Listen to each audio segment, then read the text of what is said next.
short against the Boston Celtics, 105-96.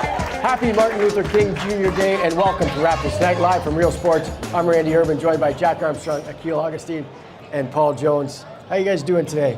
I love the start to the show, Randall. Akil's here? Well, Akil's here, you're here, Jack's here. All respects due to MLK. Dr. King would be proud that we have an integrated show. Right. Oh, yeah. Dr. King would be proud of parts of the looks of the way the world looks right now. Oh yeah. Oh yeah. Basketball played a big role in that. I would say, though, that in the marathon of life, we've run a long way, but there's a long way to go. Long way to go. And, you know, let's face it, there are times and places when we could not be together like this in the old Jim Crow South. Black, white, African American, majority culture, TV in a restaurant at a countertop. Yep. I mean, those things were difficult, you know. And I say this respectfully, being my age, I lived through that. I watched it go on from the living room of my parents' house, watching on TV. So I think it's great. I think it's great that it's a holiday celebrated in the U.S. I'd love to see it become a holiday up here. He's a great humanitarian. I agree with you, Jonesy. He's a great humanitarian. Why is it Yeah, give it up for celebrated MLK. worldwide? One time. Jonesy. And for our guy, Jones. What he wanted is where we're trying to head in terms of equality. Men, women, racial, gender, like Different just abilities. equal. Everyone across the board. Like, judge me by the content of my character, Yes. not anything else. I won't even say color of my skin, but anything else. So it's great. Every time we're here, we do something like this, and our former coach in Toronto, Dwayne Casey, and I used to talk about this all the time. Dwayne was, I think, only the fourth or fifth African American to play in Kentucky. Yep.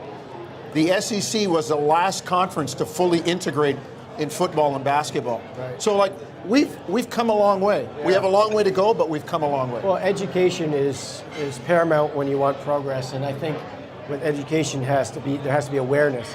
And for more awareness, Right. why don't we petition? I don't know who we can talk to, but we got to talk to somebody to try to make this a national holiday. This should be like that. You know people.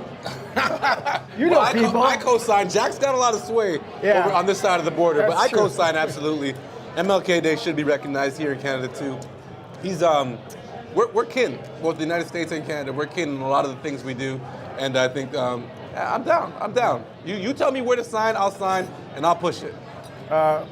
What does this day mean to you personally when you see the celebrations that the NBA is doing throughout the day, and just reflecting on what Paul was saying? For me personally, knowing that, listen, my life has been the NBA, right? And I'm a benefactor of the work that the league has done to, I say this often, to normalize the presence of black men, successful black men on the screen, to give myself heroes to grow up to, right? And to see the league make it part of their agenda that they take over the airwaves, right? On Martin Luther King Day every year, I think is, it's paramount for young men to see these successful black men, their images being broadcast across the nation, and it does a lot for us in terms of creating hope for the future and creating and lifting all the ceilings off of what a lot of people who grow in compromised situations think is possible for them. A lot of these players come from different walks of life, got guys from Africa, inner city United States, all across the world. We have a black player from Germany. All their stories need to be told, and I think the NBA is a platform to tell those stories. So I'm glad that they take MLK Day and they take over the airwaves. Jack, your thoughts? Well, on you know, as you guys know, I'm a father of 3 African American sons. Yeah. You know, so obviously it's near and dear to me as well, and obviously my life in basketball, playing, coaching, broadcasting. I think the NBA is at the forefront of being able to raise the awareness level, and I think it's a wonderful thing. And I thought Garrett Temple tonight, both in the video and in his brief chat to the arena, said it so beautifully and so eloquently that, you know, I look at it and I go, wow, if you're his dad or mom, how proud. And, you know,